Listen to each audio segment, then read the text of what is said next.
Hey guys, Christina here, and I'm in my car. We are getting ready for a deep freeze for a little while, which, what did I just say it was? Minus 19 with a minus 27 wind chill right now, and this is actually pretty normal. So the cold that's coming is expected to be a high of about minus 28, low of around minus 38. So the wind chill minus 40s, maybe into the minus 50s. So we're doing a few things. I thought I'd bring you along to show you how we prepare for the cold. I've got Josh here. We're going to check our mailbox. It's been a few days and it's an outdoor mailbox. So we just want to make sure it's empty, and then if we have to wait a few days to go back, we can do that. So we're just having a laugh here because my mom spent Christmas in Australia and Fiji visiting family, and postcards from Fiji came today, and she's asking what the temperature is here and just what a difference. My goodness, look at this. Like seriously, it is definitely not like that here. It's freezing compared to those hot temperatures they're having in Australia and Fiji right now. Alright, so one of the things we need to do to prepare when there's really cold temperatures is to check the vehicles, because for some crazy reason we live here and things just kind of continue. People get used to the cold here. So my husband still has to go to work, the kids still have activities, although we may not go to them all. So things like checking the car has gas. Normally I'd like the tanks to be full. Both vehicles are 3/4 full, which is going to have to do for now. But in case we get stuck, there's an accident somewhere, or we need to, if our power and heat goes out at home and we need to drive somewhere where it's warm, we need to make sure we have gas. I'm going to go ahead and just open up our Stow and Go real quick and check our emergency and winter supplies and make sure that they are all in order in case we get stuck while we're out somewhere. So I'm just checking our Stow and Go here. We always have 2 of these blankets in our car, usually my youngest son in his car seat, and my daughter usually keeps one. And then we've got, I think we have 3 extra blankets in here. We have some little hand warmers. I always keep first aid kits, jumper cables. We've got an extra pair of winter gloves. These are pretty thin ones though. We've got some food in there. We don't have a whole lot of water. I think I only have like 1 bottle for each of us, maybe even less. Yeah, so I think I might need to bring a couple more water bottles out if we have any. Some more snacks. Got some plates in here too.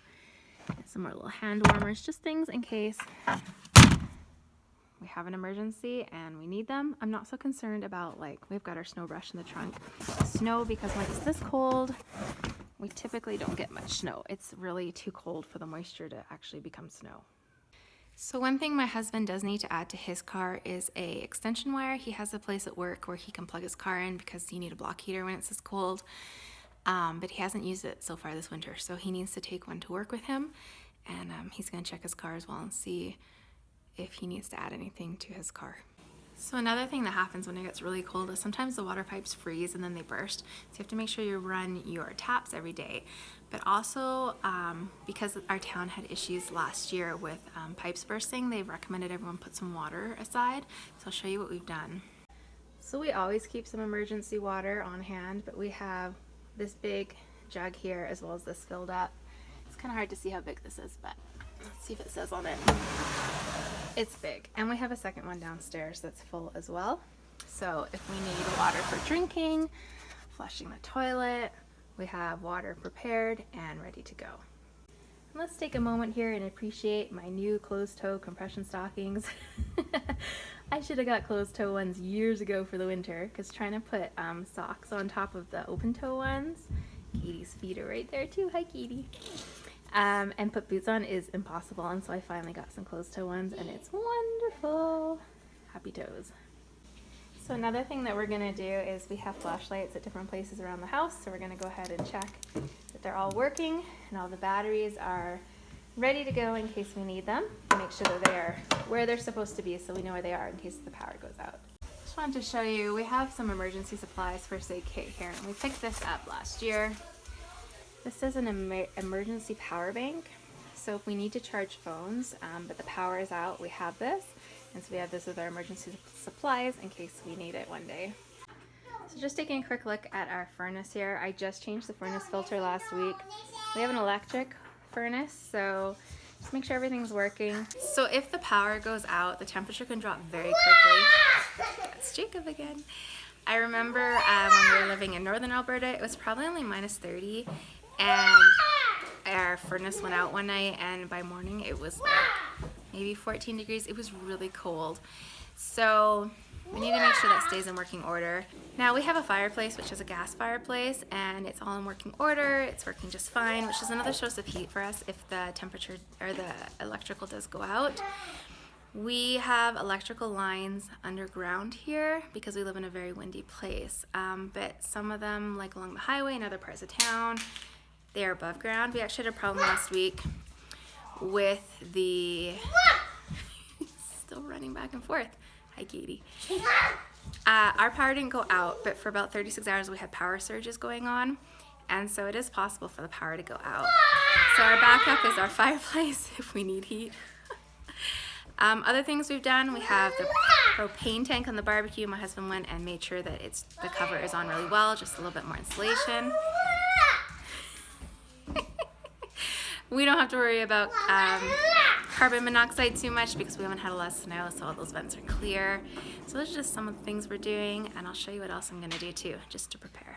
Our kids all got really, really warm pajamas for Christmas. I'll link up top if you wanna see those pajamas. And they also got a really super soft, so soft, comfy, warm blanket from Grandma for Christmas. And they have their regular blanket, so they should be warm. But I'm just gonna double check all the other blankets are here and accessible if the power does go out, if they need them, that they're here. So I think we're ready. We've kind of done what we can to mitigate if anything happens. And now we just have to see exactly how cold it gets. Doing papers is going to be a challenge, and maybe I'll film some of that so you can see how we deal with having to do a paper route when it is incredibly cold outside. Well, it's a couple days later, and it was -41 this morning before the wind chill. It's cold. We've got ice on the inside of our windows, which happens when it gets this cold, and actually they ended up canceling the school where we live as well as a few other schools, mostly because the kids are going to be riding on the bus from rural areas for long distances, and they didn't feel that that was safe. This is only the second time in 8 years that school's been canceled. The only other time since we've had school-age kids was when Calgary flooded back in 2013, and it was the last few days of school, and some of the schools have flooded. The city was in a mess, and so they just said that's it for the year. So it's highly unusual for schools to close here because they don't want kids to show up and be locked out, basically. So I'll show you our windows though. As you can see, this is all inside.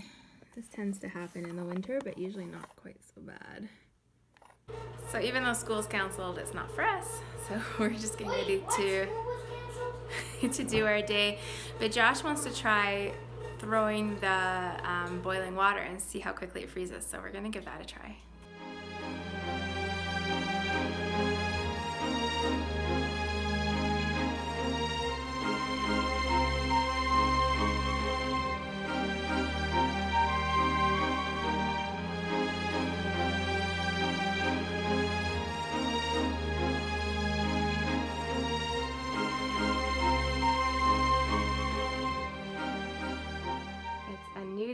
It's even colder. Check out the inside of these windows. Look, this is all inside. You can hear that. See that melt? All the ice. So because it's actually colder, there's more schools are actually closed today, as well as a number of after-school activities.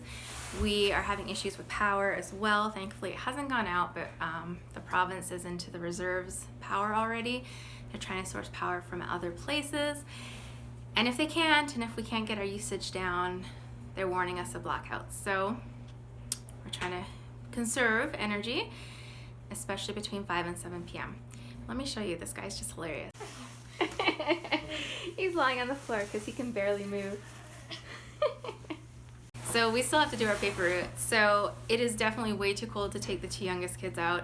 So Nate and I are gonna head out. I'm gonna get bundled up and go just as fast as we can, do the half that we normally do. And then my husband's gonna take the boys later, the older 2, in the car so that they can actually get back in the car and warm up a little bit in between streets.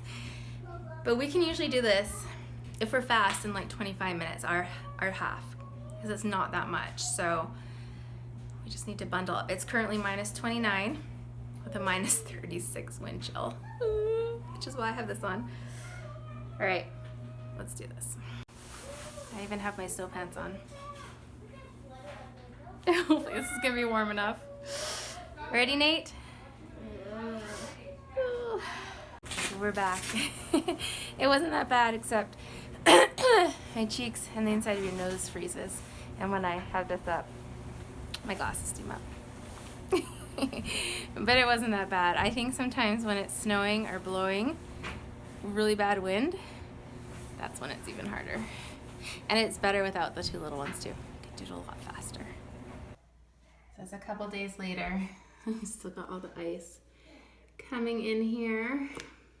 I just finished working out, so I'm kind of a mess, but it was supposed to start warming up today, and now it's been extended a few days, and it's actually starting to snow a little bit, so hopefully it'll get better in a few days though. We went out last night and checked the mail. We went to the library and restocked up on tons of books and some movies, so we can kind of enjoy the next few days at home.